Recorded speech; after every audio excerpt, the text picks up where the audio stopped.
नमस्कार, मैं राहुल नागपाल और आप देख रहे हैं हमारा यूट्यूब चैनल बोल 85। अक्सर विपक्षी पार्टियों की तरफ से ये कहा जाता है कि सरकार में बैठे हुए लोग, चाहे तो प्रधानमंत्री हो, चाहे उनके मंत्री हो, चाहे सरकार जिनके इशारे पर चल रही है वो लोग हों, आजकल 4 गुजराती पूरे मुल्क को चला रहे हैं, जिसमें 2 बेचने वाले अमित शाह और नरेंद्र मोदी और 2 खरीदने वाले अडानी और अंबानी। इसी को लेकर के मैं आज चर्चा करूंगा, और चर्चा इसलिए भी करूंगा क्योंकि जिस प्रकार से चाहे तो एयरपोर्ट हो और चाहे बंदरगाह हो, चाहे वो तमाम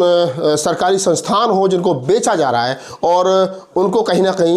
प्रधानमंत्री जो है अपने उद्योगपति मित्रों को औने पौने दामों में बेच रहे हैं। इससे 2 नुकसान सबसे बड़े हो रहे हैं। एक तो नुकसान ये हो रहा है कि जो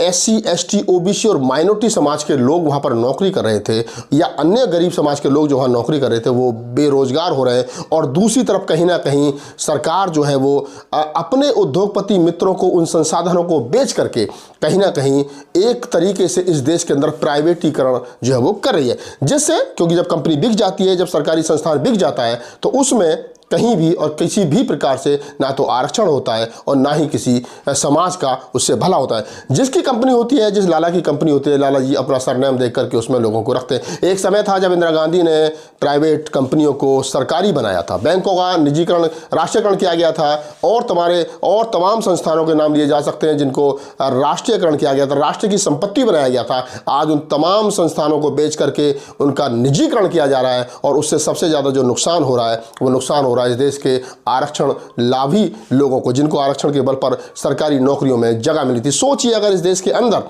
बैंकों का राष्ट्रीयकरण हुआ तो 3 लाख से ज़्यादा शेड्यूल कास्ट के लोगों को नौकरियां मिली, और अन्य क्षेत्रों में schedule caste, SC, ST, OBC समाज को नौकरियां मिली। आज जिधर एक तरफ राहुल गांधी जातिगत जनगणना की बात करते हुए ये कह रहे हैं कि जातिगत जनगणना होनी चाहिए, जिससे कि इस देश के अंदर देश का एक्सरे हो सके, पता चल सके कि सरकारी संस्थानों पर, देश की कुल चल संपत्ति पर कहीं ना कहीं जो है किसका कितना कब्जा हुआ पता चल सके। और दूसरी तरफ वहीं जो है वो राहुल गांधी की भारत जोड़ो न्याय यात्रा इस बात को मुखर तरीके से उठा रही है कि जिस प्रकार से प्रधानमंत्री मोदी और उनकी गोद में बैठे हुए उनके मित्र कहीं ना कहीं देश की संपत्तियों पर उनकी नज़र है, चाहे एयरपोर्ट हो, बंदरगाह हो, तमाम वो संस्थान हो, LIC हो।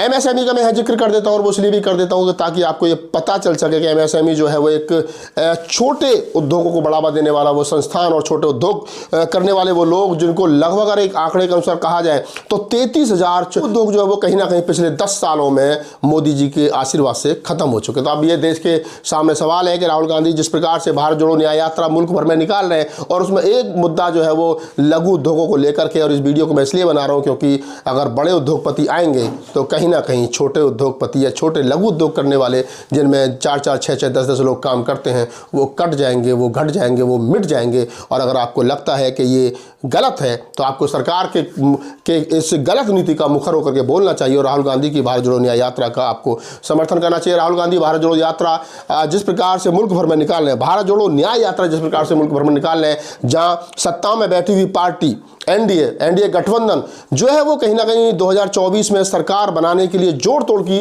राजनीति कर रहे हैं। कहीं वो नीतीश कुमार को, कभी जयंत चौधरी को अपने पाले में शामिल कर रहे हैं, और वहीं राहुल गांधी बिना ये सोचे समझे कि आखिरकार सरकार 2024 में किसकी बनेगी, किसकी नहीं बनेगी, वो सिर्फ देश में भारत जोड़ो न्याय यात्रा निकाल रहे हैं। किसानों का न्याय, महिलाओं का न्याय, श्रमिकों का न्याय, भागीदारी का न्याय, युवाओं का न्याय, 5 न्याय बड़े न्याय हैं। तो कहीं ना कहीं ये विचारणीय प्रश्न है कि उस राहुल गांधी को आप सुनिए, समझिए और भारत जोड़ो न्याय यात्रा से जुड़िए। धन्यवाद।